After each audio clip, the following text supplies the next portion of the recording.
Good morning बच्चों। आज हम करने वाले हैं वैल्यूएशन ऑफ गुडविल। पिछली जो क्लास है उसमें हमने वैल्यूएशन ऑफ गुडविल में एवरेज प्रॉफिट मेथड और उसके फॉर्मूले के बारे में हमने बात करी थी, और आज जो है हम इसका एप्लीकेशन सीखेंगे। माने एवरेज प्रॉफिट मेथड का यूज करके किस प्रकार से हम गुडविल का वैल्यूएशन कर सकते हैं, ये हम आज सीखने वाले हैं। तो आपके सामने जो है मैंने लिखा है एवरेज प्रॉफिट मेथड। इसके कलम नहीं किए थे कि दो मेथड इसमें हो सकते हैं, सिंपल एवरेज मेथड और दूसरा कलम नहीं किया था वेटेड एवरेज मेथड। तो आज इसमें हम केवल सिंपल एवरेज मेथड के बारे में सीखेंगे। सिंपल एवरेज मेथड का फॉर्मूला हमने कल किया था, दोबारा से एक बार रिवाइज हम कर देते हैं। वैल्यू ऑफ गुडविल हम कैसे निकालेंगे? Average profit multiply by number of years purchase. अब एवरेज प्रॉफिट निकालने का फॉर्मूला आपके सामने है, total profit divided by total number of years. माने जितने भी ईयर का हमने एवरेज प्रॉफिट निकालना है उतने ही ईयर से उसको डिवाइड कर दिया जाएगा। मान लो क्वेश्चन में दिया गया है कि आपको 3 साल के औसत लाभ निकालने हैं, तो आप 3 साल के जो लाभ हैं उनको हम जोड़ देंगे तो आपका टोटल प्रॉफिट आएगा। माने फर्स्ट ईयर के प्रॉफिट प्लस सेकेंड ईयर के प्रॉफिट प्लस थर्ड ईयर के प्रॉफिट करके आपका टोटल प्रॉफिट आ जाएगा बच्चों। और डिवाइडेड बाई हम जितने ईयर्स के हमने टोटल प्रॉफिट लिए, कितने ईयर्स के लिए हमने 3 ईयर्स के, तो 3 से हम डिवाइड कर देंगे तो हमारे पास क्या आ जाएगा, एवरेज प्रॉफिट हमारे पास से आ जाएगा। और इस एवरेज प्रॉफिट को फिर हम मल्टीप्लाई कर देंगे नंबर ऑफ ईयर परचेज से, तो हमारे पास वैल्यू ऑफ गुडविल आ जाएगी। अब नंबर ऑफ ईयर परचेज के बारे में भी मैंने कल आपको बताया था कि ये नंबर ऑफ ईयर परचेज क्या है। ये वो अनुमानित वर्ष है, एस्टिमेटेड ईयर्स है, जिसमें हम औसत लाभ को बनाए रख सकते हैं। माने जो हमारे औसत लाभ हैं वो हमारे कितने वर्षों तक, आगामी वर्षों तक लगभग उतने ही लाभ हमें होते रहेंगे। तो उस अनुमानित जो हमारा पीरियड है, जो एस्टिमेटेड पीरियड है, उसको हम क्या बोलेंगे, नंबर ऑफ ईयर्स परचेज। अब हम क्वेश्चन को कैसे करेंगे, हम एवरेज प्रॉफिट कैसे निकालेंगे, इसके लिए हमारे पास अलग अलग जो ईयर्स हमारे हैं उसके प्रॉफिट्स हमारे पास गिवन होंगे। लेकिन उसमें एक प्रॉब्लम हमारी हो सकती है, कुछ एक ऐसी ट्रांजैक्शन हो सकती है, कुछ एक ऐसी इवेंट्स हो सकती हैं जो इवेंट्स हमारी नॉर्मल नहीं है, सामान्य नहीं है, असामान्य है। अब हम नॉर्मल ट्रांजैक्शंस किन्हें मानेंगे और एबनॉर्मल ट्रांजैक्शंस किन्हें मानेंगे, ये हमें यहाँ पर लिखना है। माने ट्रांजैक्शंस को मैंने 2 पार्ट्स में क्लासिफाइड कर दिया, नॉर्मल और दूसरा मैंने क्या लिख दिया, एबनॉर्मल। एबनॉर्मल ट्रांजैक्शन कौन सी ट्रांजैक्शन है, जो हमारी रेगुलर नेचर की है। कैसी है, हमारी रेगुलर नेचर की है। माने ये हर वर्ष हमारी अकर होती रहती हैं, हर वर्ष जो ट्रांजैक्शन हमारी होती रहती हैं उनको हम नॉर्मल ट्रांजैक्शन बोलते हैं। जैसे कि हम किराया देते हैं, हम इंश्योरेंस का प्रीमियम देते हैं, सैलरी देते हैं, वेजेस देते हैं। तो ये जो हमारी ट्रांजैक्शंस हैं ये हमारी नॉर्मल कैटेगरी में आती है। माने ये हर वर्ष होते रहेंगी, ये पिछले गत वर्ष में अगर हुई है तो ये आगामी वर्षों में भी हमारी जो की त्यों चलती रहेंगी। दूसरी तरफ जो एबनॉर्मल ट्रांजैक्शन हमारे बच्चों है वो हमारी क्या है, ये हमारी नॉन रेगुलर नेचर की है। माने ये ऐसी गतिविधियां हैं, ऐसी ट्रांजैक्शंस हैं, ऐसी एक्टिविटीज हैं, ऐसी इवेंट्स हैं जो कि हमारी रेगुलर नहीं होती हैं, जो हमारी कई वर्षों में एक बार जो है घटित होती है। जैसे आग लग जाना, गोदाम में आग लग गई, हमारा सामान जो है वो नष्ट हो गया, तो क्या गोदाम में हर वर्ष आग लगती है? नहीं। जैसे कि लॉटरी निकलना, इस तरह की जो हमारी एक्टिविटीज बच्चों हैं उनको हम क्या बोलेंगे, एबनॉर्मल एक्टिविटीज बोलेंगे। उनको हमें असामान्य घटनाएं बोलेंगे, उनको हमें असामान्य घटनाएं। और जो नॉर्मल है उनको हम क्या बोलेंगे, सामान्य घटनाएं।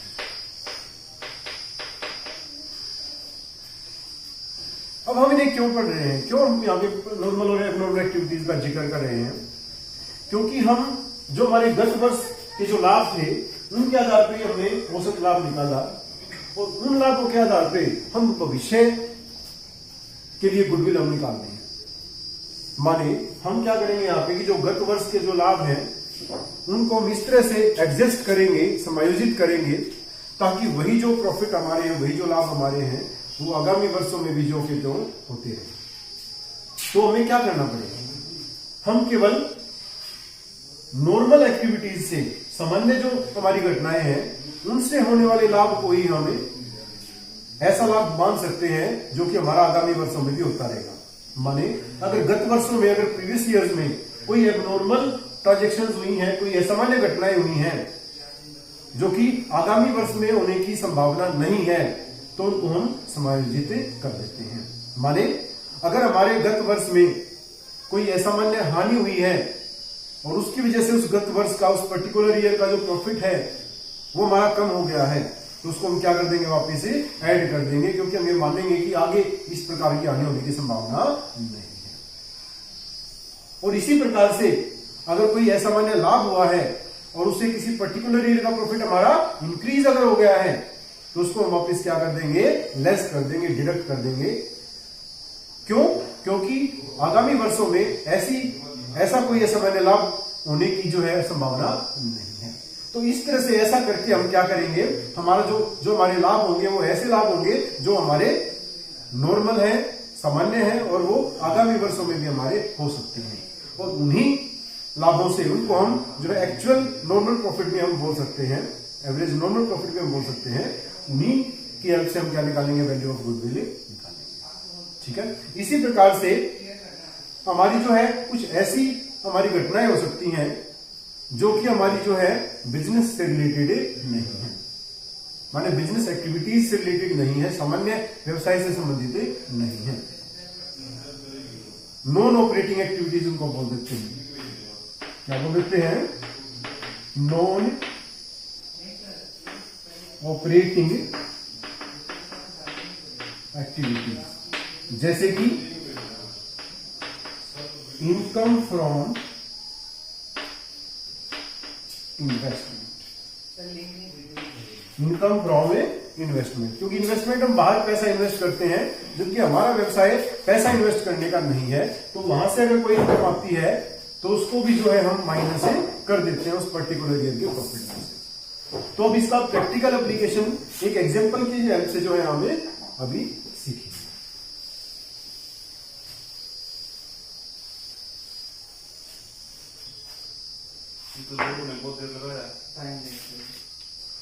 आपकी बुक में जो है इलस्ट्रेशन नंबर 3 दी गई है, उसको हम देखते हैं। The total capital of the firm of Saurabh, Mohit and Nikhil were ₹1 lakh. हमारे तीनों के मिला के कुल पूंजी हमारी यहाँ पे दी हुई है। The net profits for the last 3 years वर 2013-14 के इन्होंने दिए हैं। हमारे 2013-14 जो हमारा अकाउंटिंग ईयर है उसके प्रॉफिट इन्होंने दिए हैं 40,000। उसके बाद जो हमारा 2014-15 जो हमारा है उसके हमारे दिए हैं 46,000। और उसके बाद जो हमारा 2015-16 है उसके हमारे दिए हैं 52,000। माने ये हमारे जो है 3 जो अकाउंटिंग ईयर्स हमारे हैं उनके प्रॉफिट्स हमारे गिवन है, दिए गए हैं। There was an abnormal loss of ₹3,000 in 2014-15। जो 2014-15 है इसमें क्या है हमारा एक एबनॉर्मल लॉस हमने डिडक्ट कर रखा है, और वो कितना हमारा है 3,000 का हमारा एबनॉर्मल लॉस है। Goodwill of the firm was to be valued at 2 years purchase of average profit of the last 3 years। Calculate the goodwill of the firm. तो ये हमने करना है। तो सबसे पहले हम एडजस्टमेंट करेंगे। तो एडजस्टमेंट अगर हम देखें तो 2013-14 की अगर हम बात करें तो इसमें कोई एडजस्टमेंट नहीं है, इसलिए इसके हमारे 40,000 ही प्रॉफिट हो जाएंगे।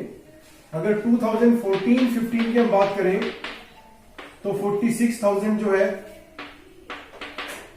46,000 जो है हमारे प्रॉफिट थे, लेकिन इसमें हमारा एबनॉर्मल लॉस माइनस हो रखा था जो कि आगे होने की संभावना नहीं है, तो उसको हम वापस क्या कर देंगे, प्लस कर देंगे। तो 49,000 जो है हमारा प्रॉफिट हो जाएगा।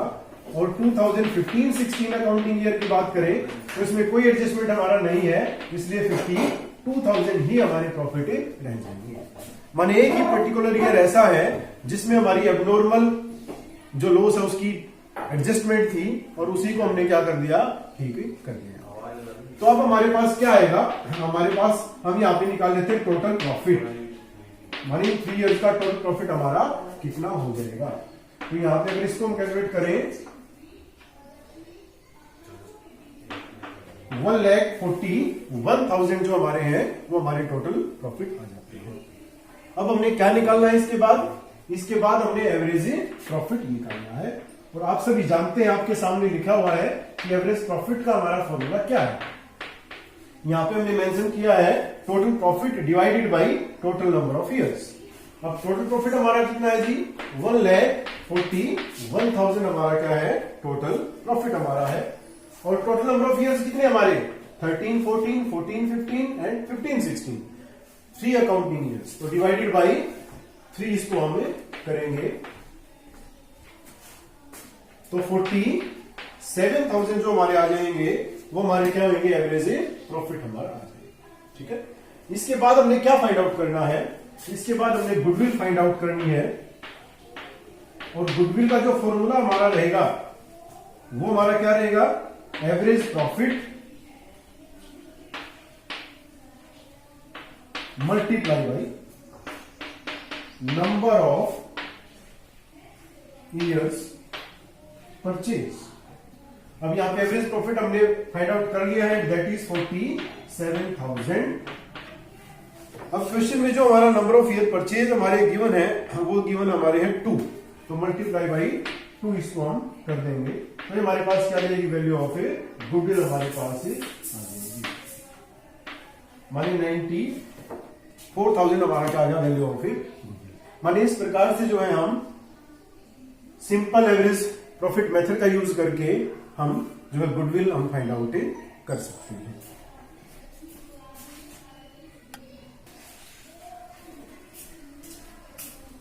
थर्ड इलस्ट्रेशन के बाद अभी हम इलस्ट्रेशन नंबर 4 हम करेंगे, तो इसको हम एक बार रीड करते हैं। Meena purchased Simi's business from 1 अप्रैल 2018। माने मीना जो है उसने सिमी का बिजनेस खरीदा है 1 अप्रैल 2018 से। The profits disclosed by Simi's business for the last 3 years were as follows. हमारे प्रॉफिट्स जो है वो हमारे यहाँ पे गिवन है, मैं लिख देता हूं। हमारा जो ईयर है वो 31 मार्च 2000 जो 16 को हमारा एड होता है, उस ईयर के हमारे दिए हुए हैं 40,000। उसके बाद हमारा नेक्स्ट जो हमारा 31 मार्च 17 को जो हमारा एंड होता है उसके हमारे प्रॉफिट है 50,000। और 31 मार्च 2018 को जो एंड होता है हमारा ईयर उसके प्रॉफिट हमारे हैं 45,000। अब इसके साथ ही कुछ एडजस्टमेंट्स हमारे यहाँ पे गिवन है। पहले में हमारा गिवन है एबनॉर्मल गेन। एबनॉर्मल गेन जो है वो हमारा हुआ था 2016 को एंड होने 31 मार्च 2016 को एंड होने वाले ईयर में, और वो हमारा कितना हुआ था, वो हमारा था 5,000। उसके बाद 17 के एडजस्टमेंट अगर हम देखें तो यहां पे हमारी एक एबनॉर्मल लॉस था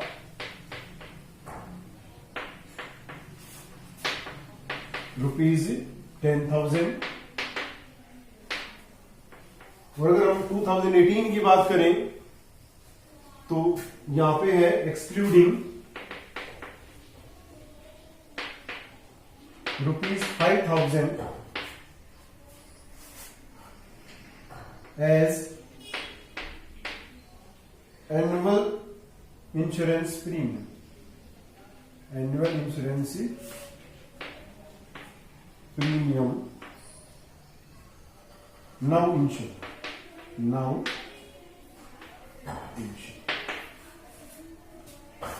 तो ये इन्होंने हमारे प्रॉफिट्स दिए हैं। और हमने गुडविल निकालनी है 3 इयर्स के एवरेज प्रॉफिट हमने लेके और 2 इयर्स परचेज के बेस पे हमने गुडविल फाइंड आउट करनी है। ठीक है, तो सबसे पहले जैसा कि मैंने आपको बताया था कि हम क्या करेंगे, हम इन प्रॉफिट्स को ही हम एडजस्ट करेंगे, ताकि जो एबनॉर्मल हमारी आइटम्स है उनको एडजस्ट करके हम इन प्रॉफिट्स को ऐसा बना सकें कि हमारे आगामी वर्षों में भी ये लाभ हमारे होते रहे। ठीक है, तो अब हम क्या करेंगे, सबसे पहले जो एबनॉर्मल आइटम्स हैं उनको हम एडजस्ट करेंगे। माने जो हमारा 16 का जो हमारा प्रॉफिट है वो हमारा था 40,000, इसमें गेन हमारा ऐड हो रखा होगा, तो हम इसको क्या कर देंगे, इसमें से माइनस कर देंगे 5,000, तो हमारा कितना बचेगा, ये 35,000।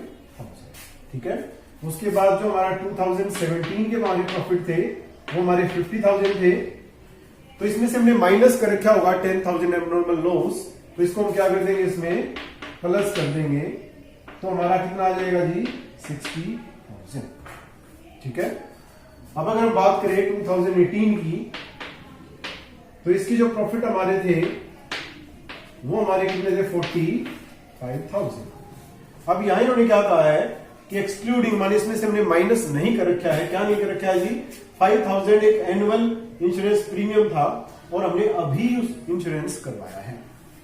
अब बच्चों आप सभी जानते हैं कि जो इंश्योरेंस प्रीमियम है एनुअल प्रीमियम है, ये हमारा सामने लिखा हुआ है, इसका मतलब है कि हर वर्ष हमें इस प्रीमियम की पेमेंट करनी है।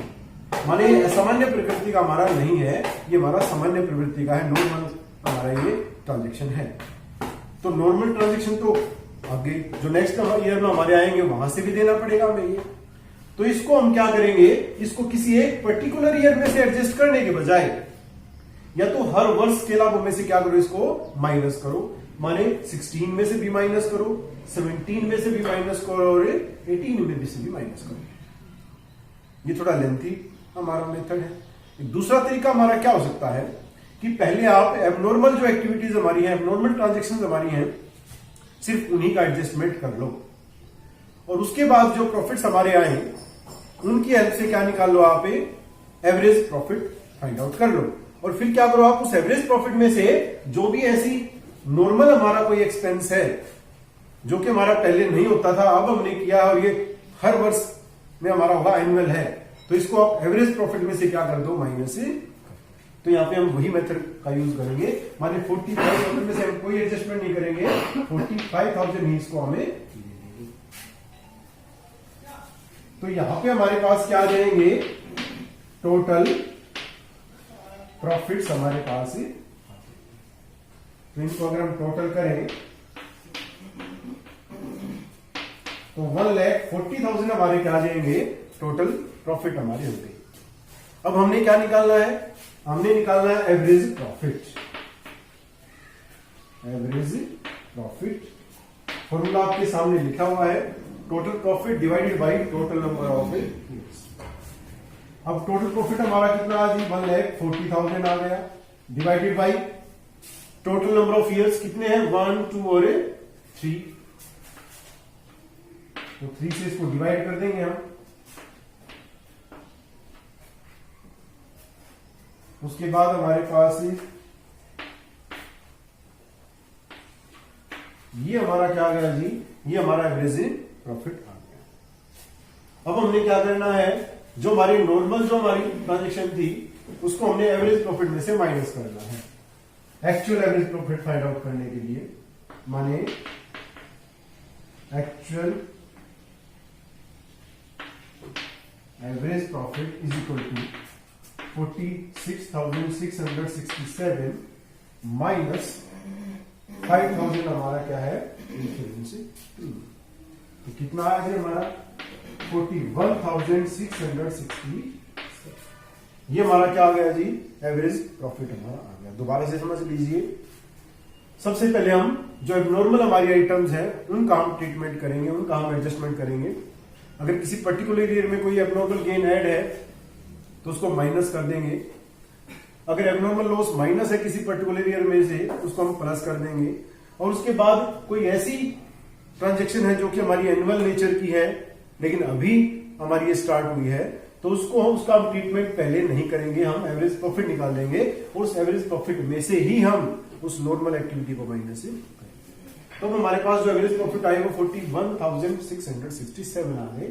अब हमने क्या फाइंड आउट करना है, हमने वैल्यू ऑफ ए गुडविल हमने निकालनी है। वैल्यू ऑफ गुडविल हम निकालेंगे। फॉर्मूला आप जानते हैं, एवरेज प्रॉफिट 41,667 और multiply by number of year purchase, और वो गिवन है क्वेश्चन में 2, तो मल्टीप्लाई बाई 2 हम करेंगे यहां पे। तो ये हमारा आ जाएगा 83,330। तो इस तरह से बच्चों हम average, simple average profit method का यूज करके हम गुडविल को फाइंड आउट कर सकते हैं। ये आपको ध्यान रखना है कि सबसे पहले हम एबनॉर्मल आइटम्स को हम एडजस्ट करेंगे, उसके बाद जो प्रॉफिट आएगा उसके बेस पे हम एवरेज प्रॉफिट निकालेंगे, और उसके बाद अगर कोई नॉर्मल हमारी एक्टिविटी है, नॉर्मल माने जो एनुअल हमारी कोई चार्जेस है, एक्सपेंस है, जो कि पहले से नहीं हो रहा है, अभी हमने लास्ट ईयर के एंड में हमने स्टार्ट किया है, तो उसको हम एवरेज प्रॉफिट में से क्या कर देंगे, माइनस कर देंगे, और उसके बाद उसको हम मल्टीप्लाई करेंगे नंबर ऑफ ईयर परचेज से, तो हमारे पास क्या आ जाएगा, हमारे पास वैल्यू ऑफ ए गुडविल आ जाएगा।